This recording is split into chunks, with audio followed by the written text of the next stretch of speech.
This presentation is about prototypes, storyboards, and flowcharts. And I'm going to say right here up front, the expectation in this class is that you're going to be doing prototypes. You're going to do at least 5 prototypes because there are 5 on the board sessions, and each of those on the board sessions requires a prototype. You can do storyboards. Storyboards are really common when you're working in a team. I used to own a company called MoWorks, and so we had a separate development team in a different country. And so our instructional designers would create storyboards. They'd hand that off to the development team in another country, and they would then program it, and that would be then the instructional designers would do the QA on it.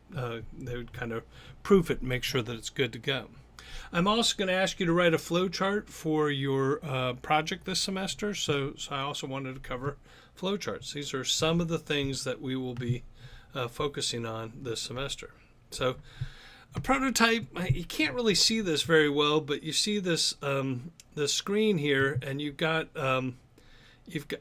this sort of layer of content. You say, so often when you're building stuff, you kind of build one layer, you build another layer, you kind of build another layer. That kind of represents the creation of this artifact. Well, over here is a hand drawing of what you are going to build. So this hand drawing would be the prototype. This thing over here would be the actual thing that you're building. So the prototypes could be paper-based. The prototypes could be built in PowerPoint. The prototypes could be built in the system that you intend to build it in, like Storyline. So a prototype is a shallow rendition of how a program may look and work. It is a mock-up of the program that portrays the look and feel, the methodology, and the metaphor you will use. Prototyping is a method of brainstorming, designing, creating, testing, and communicating user interfaces. So here's 2 definitions of prototypes, and they both are true. They both get you where you want to get. So again, if you think of the prototypes in terms of the experience in this class, you're going to be doing these 5 on the board sessions.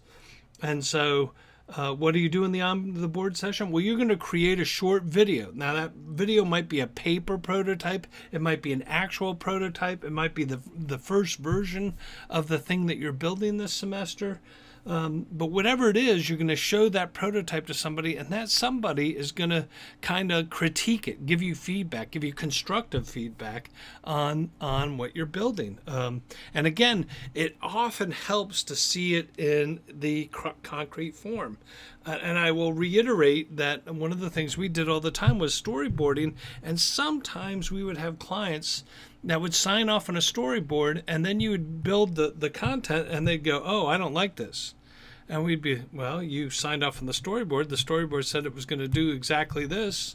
Well, I didn't get it until I actually saw it. Well, that happened occasionally, and that is a problem with doing storyboard, full design and storyboard, and then programming it. Is often it's not as realistic as the real thing, and so clients will sign off on it, but they really, in the end, don't like what you've done. So 4 dimensions of a prototype. You got breadth, the percentage of the product, the actual functionality that's represented in the product. So it might be a very narrow part of what you're trying to achieve. So you might show a specific kind of interaction, or you might show the interface, or you might show sort of the metaphor that you're going to use throughout the course. It might be in depth on that one thing, the degree to which the underlying functions are actually in place. It might just give you the look, the degree to which it will give you the visual, and it might give you the experience of interacting with the content. So there's 4 dimensions, and each thing that you build is going to have breadth versus depth issues. It's going to have the look. It's going to have the interactions. Comparison of prototype methods. A working version, the interaction's high, the look is medium to high, the cost is high. So if you build it in the thing that you're programming it in, often because of the complexity of the programming, the cost is high. Now you can do it in a slideshow. You could do it in a PowerPoint. Well, that's the interaction's medium to high, the look is medium to high, and the cost is much lower. Now we would do our storyboards in PowerPoint, but they really weren't as realistic as we'd like them to be. So it was much more narrative and a lot less look and feel. So you can have a slideshow that's really low level, a really low level prototype, but it's pretty costly because you're spending all that time as an instructional designer figuring out what each screen should look like, what content should be in there, rewriting the content, and getting it all put in there. So the cost is medium highs because you're not programming it, and then the paper prototype is the lowest interaction ability, the lowest look, and the lowest cost because you can just sketch something out on a napkin. And often we say one of our first on the boards, it's often not much more than a napkin sketch. You're basically sketching out what you want to do. Well, here's a screen that was done by Dr. Che, one of my colleagues here at the University of Georgia, and he did this as in a dentistry case-based reasoning system. And so here's a screen design. And so A is a pull-down menu for the representative case. B is a representative case video. So you play a particular case video to explain. I think this had to do with sedating individuals for oral surgery. And so there were all kinds of issues in sedating people.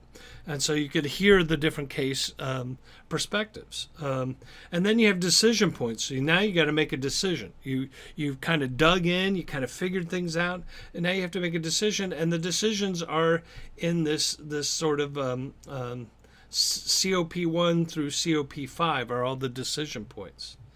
And so you then also have a link to go out, write out your case report. You have a link to see patient records. You see a link for information on demand that's in general information, almost like textbook information. 6 steps for decision-making process, so you can kind of scaffold that for them. You can hear an expert's reasoning behind certain perspectives in this case. And a link to a challenge case and links to real life stories. So you could give this paper-based to somebody and talk about, does this make sense? Would it make sense to you to get to use this pull-down menu or to get to information on demand? Does that make sense? So you can kind of go over it piece by piece with somebody, and it really gives you sort of a place to talk about what's going on with the project that you're involved in. Okay, so this could be paper-based. This could actually be implemented. I think this was an HTML document, so you could program it in this case, I think probably Dreamweaver, or you can mock it up in PowerPoint.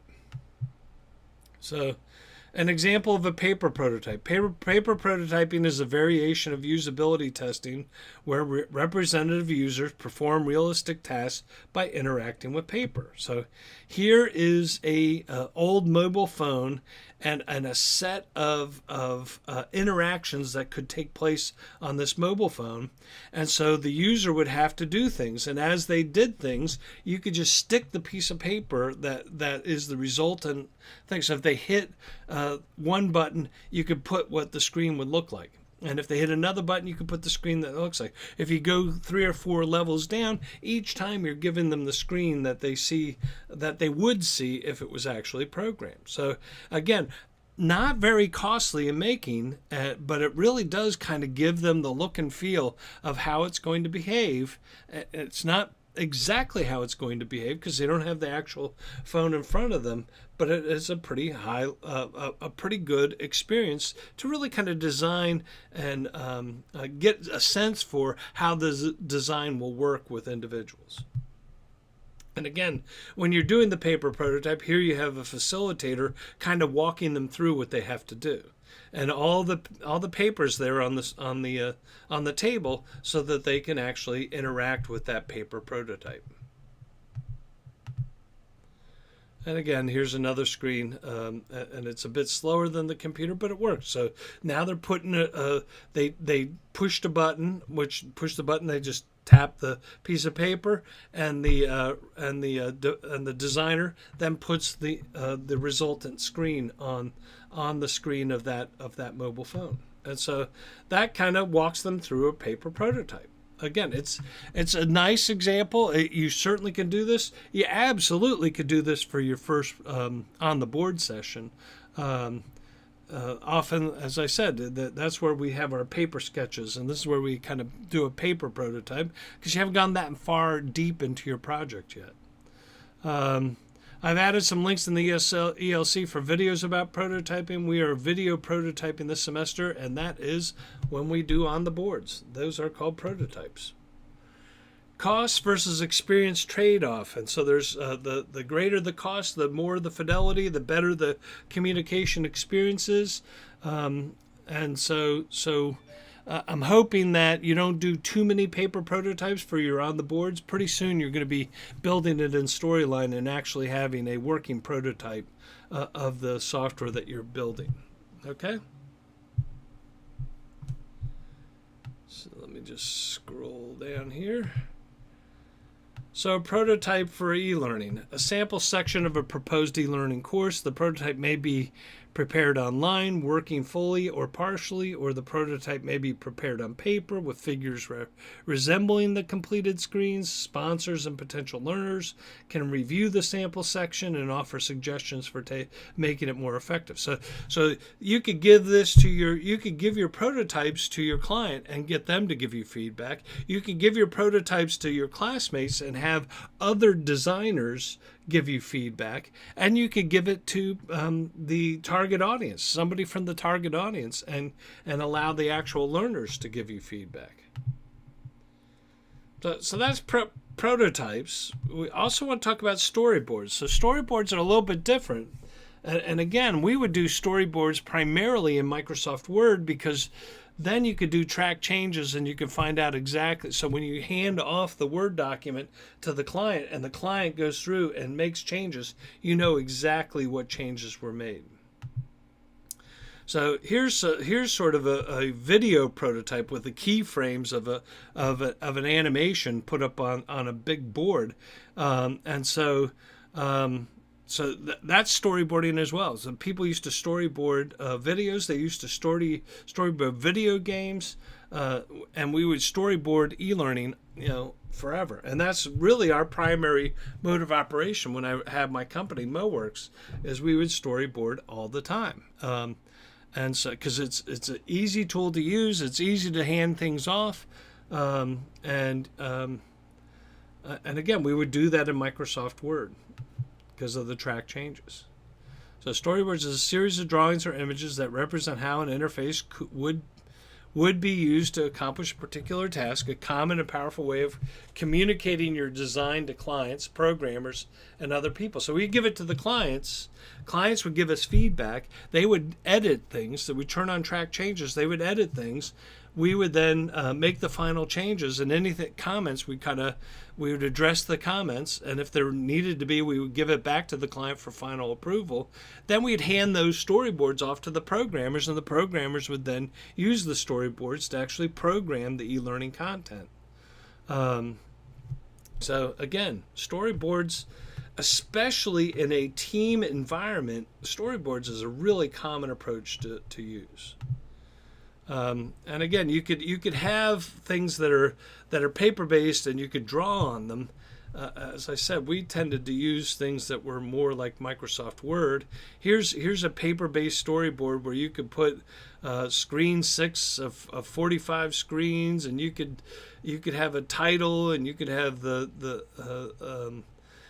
title of the screen. You could have any of the animations or anything else that's supposed to occur on that screen, and just draw it right on the screen. We didn't do that. We used primarily Word, and I think I left somewhere in the ELC should be an example of the Microsoft Word storyboards that we used. And then there's flowcharts. So we got prototypes, we got storyboards, and there's flowcharts. Each of these are different tools for communicating our designs. And so flowcharts just kind of shows you the structure. So flowcharts are a bird's eye view showing the structure and sequence of the program, whereas storyboards which show the details of what learners will see. So here's a storyboard, a flowchart. So here's a flowchart, and you got a beginning screen, you have something that happens, then they enter something, and then you have a decision over here. And based on the decision, you might do one thing, or you might come back and do another thing. Again, so this kind of gives you a way of representing how the flow of the course will take place. And there are lots of examples of these. Here's another layout for flowcharts. And again, I am going to ask you to do a flowchart to give me the structure of your program. It really does help me to understand how your course is going to be structured. It can be handed off to a programmer to give them a very clear understanding of the structure of your program.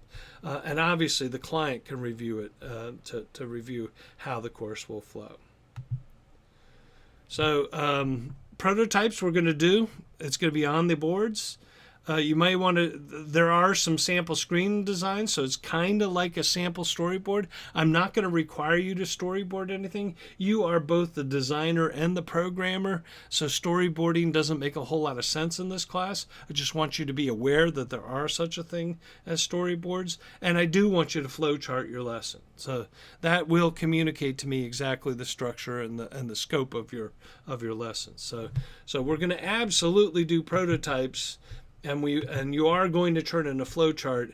I am going to ask you to do a couple sample screen designs, but I'm not going to ask you to do full-on storyboards because, again, storyboards make sense when you're passing the storyboard off to a programmer.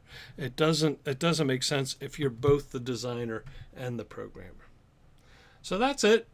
Prototyping, storyboards, and flowcharts. So good luck with your assignments that are coming up. Have a good one.